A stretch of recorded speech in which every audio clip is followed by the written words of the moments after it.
L'impasse du salut raconte l'histoire de la chute de l'homme ordinaire. Cet homme ordinaire, c'est Renaud Mann. Renaud Mann qui est arrivé à un âge auquel on est sûr d'avoir raté sa vie, il n'y a plus d'ambiguïté. L'âge auquel on nous pousse légèrement en retraite. Cet ex-DRH est poussé à la retraite après avoir été broyé par le travail, puisque c'est la fonction du travail. Ce père de famille voit ses propres enfants désormais lui faire la morale. Et il se met à produire des raisonnements. Ces raisonnements seront son enfer. Dans un double mouvement, il va se mépriser. Il va se mépriser parce que le monde est méprisable. Premier mouvement, il vomit le monde et se vomit lui-même d'appartenir à ce monde. Deuxième mouvement, il se vomit lui-même et donc vomit le monde qui lui ressemble. Il est en fait cette gargouille qui sans cesse vomit le monde qui la traverse et se vomit elle-même. Le péché de Renaud Mann, c'est de ne pas parvenir à se faire pitié. Et donc il y a trois parties dans l'impasse du salut. La première partie, la vie cachée du diable. Deuxième partie, la chute et le piège. Et la troisième partie, le salut. Et le roman n'est pas écrit de façon linéaire, puisqu'il commence par la prison. L'homme ordinaire est en prison.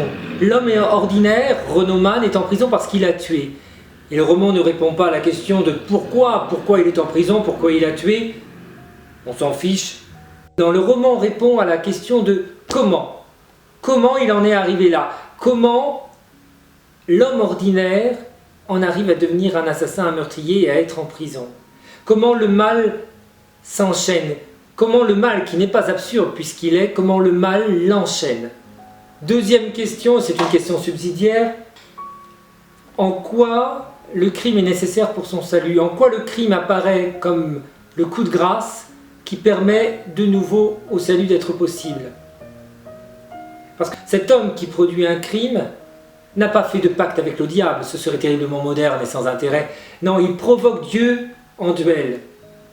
Et comme dans tout blasphème, dans son crime, il y a, comme un art de dissimuler sa prière, une adresse à Dieu. Le décor, c'est Marseille. Et tous les autres personnages autour de Renaud Mann, sa famille, ses enfants, sa femme, ses collègues, la ville, tout ça va se figer dans le décor. Et il y en a un qui va y finir dans le décor, c'est la victime. Ça se passe à Marseille parce que la topographie nous aide. Cette ville où les rues sont en pente facilite la chute de l'homme ordinaire. C'est une ville parfaite pour la tragédie. Tôle. Hier, aujourd'hui et demain forment une bouillasse dans son crâne. L'individu qui est en prison s'est installé dans un marécage de pensée où le crime, le sien, est omniprésent. Un jeune corps, fauché par les genoux, une tête qui percute le métal et le sol, la mort en quelques secondes. La mort en diaporama perpétuel. L'individu est un homme de 60 ans et des poussières qui flotte dans ses pensées comme on tâtonne dans le poisson.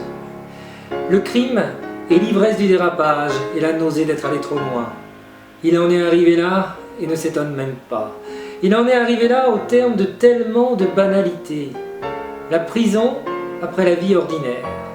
Il savoure juste l'ironie du sort comme on goûte d'être le clou du spectacle. Renaud Mann est un assassin. Cette nouvelle identité a pris réellement cher depuis qu'il est en prison.